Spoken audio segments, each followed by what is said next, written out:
Akun Sandra Dewi kini muncul lagi, profil berubah jadi sorotan. Akun Sandra Dewi muncul lagi, dua hal berubah di profil Instagram istri Harvey Moise. Laman media sosial Sandra Dewi @sandradewi88 sempat menghilang pasca suaminya, Harvey Moise, terjerat kasus korupsi. Kurang lebih 2 minggu berlalu sejak itu, akun milik wanita 40 tahun itu kembali muncul.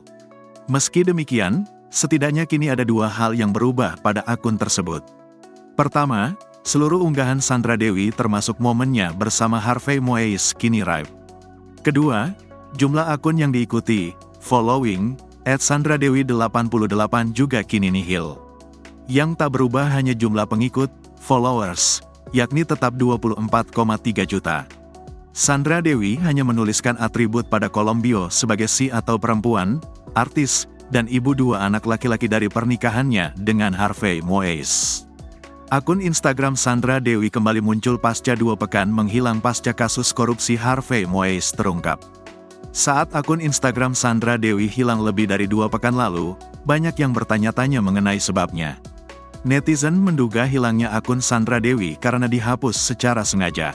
Jika benar sengaja dihapus, pertanyaan selanjutnya adalah apa alasan Sandra Dewi melakukan itu?